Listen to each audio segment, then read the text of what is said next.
O programa Nossa Paraíba segue viagem, chegando hoje a Rio Tinto, que nasceu sendo cidade-fábrica, fundada por descendentes suecos e colonizada por alemães. A cidade foi erguida enquanto vila operária de uma companhia de tecidos. O município preserva em sua arquitetura as marcas desse passado e guarda na memória de seu povo muitas histórias e curiosidades.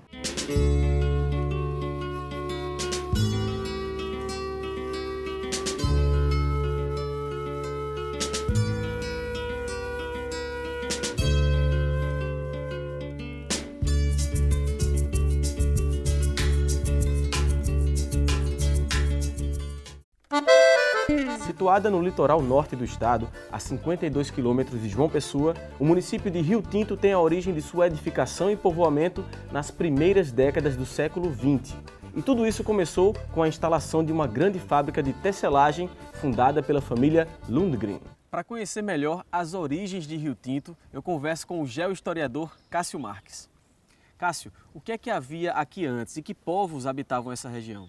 A região de Rio Tinto, os primeiros registros históricos, é por volta de 1700, 1750, quando a interiorização da colonização dos índios potiguaras, quer dizer, os índios potiguaras é o povo que primeiramente residiu nessa região, inicia-se por Baía da Traição essa colonização, franceses, portugueses, holandeses, e há uma interiorização, que chega até onde hoje está a cidade de Rio Tinto, por volta de 1700, 1750, esse processo de aculturação.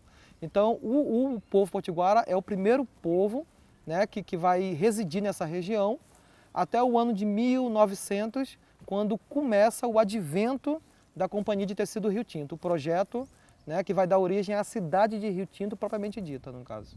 E quem eram os Lundgren?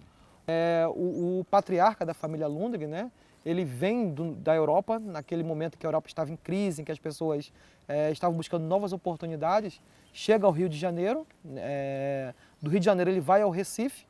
No Recife, por ele falar alguns idiomas, ele começa a trabalhar no porto de Recife, na questão alfandegária do porto, por ele dominar alguns idiomas, ser um europeu culto, né? E se precisava naquela época dessa necessidade. Então, no Recife, ele começa a fazer o seu trabalho empresarial. O sucesso em Recife, no ramo de pólvora, no ramo têxtil, que é a fábrica paulista, a cidade paulista é uma cidade co-irmã da cidade de Rio Tinto, Paulista em Pernambuco e Rio Tinto aqui na Paraíba, traz eles para essa aventura.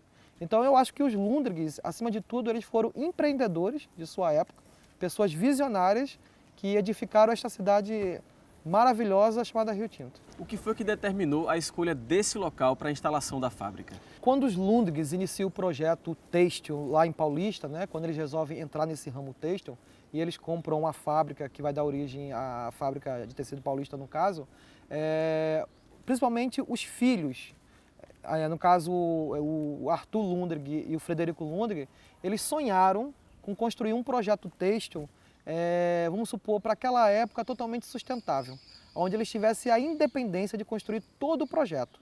Porque em Paulista a fábrica já existia, eles apenas adquiriram e investiram no projeto no caso. Então, naquela época eles determinaram as pessoas que trabalhavam com eles que partissem pelo Nordeste, né, e buscassem no Nordeste uma região adequada onde eles poderiam erguer esse projeto, onde eles queriam pensar em todos os ramos, todas as áreas possível dessa construção. Nesse sentido, esses emissários dele que vieram aqui para Paraíba, eles conheceram, na época, um engenho chamado Preguiça, que era um engenho de fogo morto, e eles viram que nesse engenho tinha todas as condições necessárias para a construção do projeto. Por exemplo, eles estavam próximo ao mar, através de um braço do rio Mamanguape, no caso, então eles teriam como tanto receber os materiais necessários para essa construção, que eles queriam, esse grande empreendimento, como também escoar a produção. Entre 1919 e 1924, com a cooperação de técnicos de diversas nacionalidades, os Lundgren construíram a cidade-fábrica. O velho engenho Preguiça se transformou em um grande complexo industrial, que recebeu o nome de Rio Tinto. E como era o funcionamento dessa cidade-fábrica?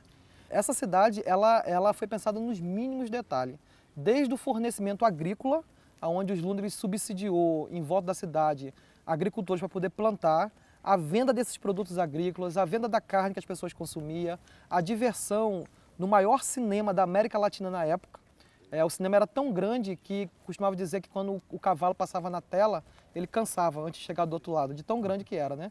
Quer dizer, então você imagina uma cidade no interior da Paraíba, na década de 20, 30, ter o maior cinema da América Latina, no caso. Então eles pensaram em tudo, desde a diversão do operário, ao fornecimento de alimentos, a saúde, a segurança. Quer dizer, era uma cidade-estado praticamente, no caso, né? A gente tinha 32 propriedades aqui. Essas propriedades, elas produziam frutas, legumes tipo macaxeira, inhame, essas coisas. E aqui tinha um quarto grande, que hoje é a empresa de ônibus aqui da cidade, que vendia. Você era funcionário, você era operário, na época a gente chama de operário isso. Você tinha um cartão e você ia comprar, você comprava todo aquele produto mais barato. Todos esses arredores aqui, essa zona rural hoje, que foi desapropriada pelo INCRA, era propriedade daqui da empresa. E esse povo sobrevivia aqui. O salário aqui não era um grande salário, mas o povo vivia bem com relação à sobrevivência de alimento, a sobrevivência aqui era muito boa com relação à pesca e esses produtos agrícolas que a companhia vendia barato aqui aos operários. Até porque isso fez parte da concessão do governo do estado para a isenção de imposto. Foi concedido aos lúndigos a isenção por vários anos, né, desse empreendimento, e em troca eles teriam que oferecer à população os serviços básicos do estado, como saúde, educação, diversão, e assim eles bem fizeram. E como foi o processo de integração da população nativa nesse trabalho com a fábrica? A população nativa naquela época ela era, de certa forma, um pouco reduzida. Não se compara os potiguaras que existiam para a quantidade de pessoas que chegaram do empreendimento Lundgren. A gente pode dizer que a população de Rio Tinto aumentou em mais de 40 vezes a população, né? Os indígenas que tinham os potiguaras, a grande maioria, ficou mais integrado na questão agrícola que existia em torno da cidade e numa região conhecida como Vila Regina, ou Monte Mor, que é um processo de resgate dessa aldeia, no caso. Eles ficaram mais integrados nessa questão de agricultura auxiliar ao projeto. Como a chegada dessa fábrica, desse grande empreendimento, mudou a economia da região? A gente pode dizer que a mudança foi excepcional. Na época, Rio Tinto pertencia ao município de Mamanguape e Rio Tinto era apenas o quê? Um distrito, vou usar um termo meio forte, sem futuro, dentro do então município de Mamanguape, que tinha uma importância já histórica, né? Mamanguape chegou a rivalizar com João Pessoa em alguns momentos históricos em termos de importância. Mas a região do Engenho Preguiça, Rio Tinto não existia, né? Que é um termo que vai ser batizado pelos Lundgrens posteriores, né? Então a região do Engenho Preguiça era apenas um engenho de fogo morto, com algumas poucas cabeças de gado, alguma pouca produção, entre aspas, uma terra inútil. Inicia-se o processo de construção da Companhia de Tecido Rio Tinto, toda a infraestrutura em torno, e quando nós chegamos em 1924, os políticos da região, o comércio da região, já percebiam uma diferença. Em Rio Tinto, nós tivemos a visita de Getúlio Vargas. O presidente Getúlio Vargas, ali um pouco antes do advento da Segunda Guerra Mundial, ele esteve em Rio Tinto, no caso. Ele veio conhecer o empreendimento Lundgren, inclusive contratou aos Lundgrens a produção do fardamento para o Exército e para a Marinha do Brasil. Em 1945, o mundo vivia o fim da Segunda Grande Guerra. A morte de Adolf Hitler representava a queda do nazismo e teve consequências diretas na cidade de Rio Tinto. Tem um registro histórico de uma grande revolta dos trabalhadores aqui na fábrica. O que é que motivou essa revolta? Como todo empreendimento, né, que gera riqueza, ele também gera o controverso. Então o movimento sindical dentro de Rio Tinto, ele sempre foi muito forte. Porque você imagina uma fábrica que gera diretamente, vamos botar aí 10, 12 mil empregos e indiretamente um universo de emprego, isso também gera a questão dos conflitos de trabalho no caso. A questão vamos supor assim, estamos falando, né, da invasão ao palacete, da destruição do palacete, que era a residência oficial dos Lundgrens, na época no caso, é muito pela questão do restício da Segunda Guerra Mundial. Logo após a Segunda Guerra Mundial, todo europeu foi considerado, de certa forma, alemão. Então as pessoas nutriram uma certa lenda, no caso, né, que todo europeu era alemão. Então a população mais simples acabou sendo inflamada pelos movimentos sindicalistas, de esquerdas, né, que nós tínhamos que expulsar os alemães, entre aspas, da cidade de Rio Tinto. E aí levou a esse episódio que foi a quebra do palacete. Existe uma certa lenda de que havia espiões nazistas na cidade. Isso procede, não? Como os Lundgrens, né, eles eram europeus, né, eles eram de origens germânicas, no caso, se criou essa confusão. Inclusive, há uma história, né, algumas pessoas dizem que na frente da igreja, no caso, né, existe uma águia nazista.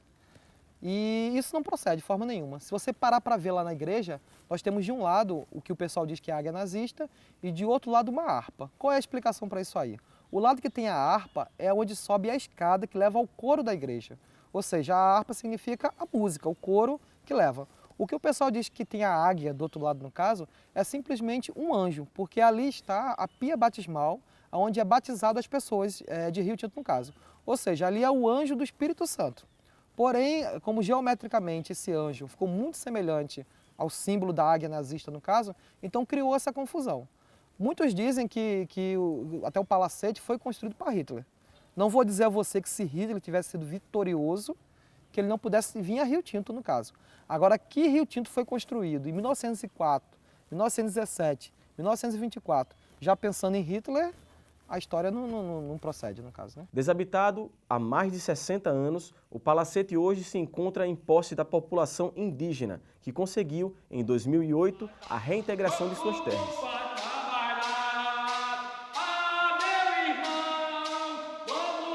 No próximo bloco, você vai conhecer a diversidade ecológica de Rio Tinto e também a cultura dos índios potiguaras que ainda vivem no município.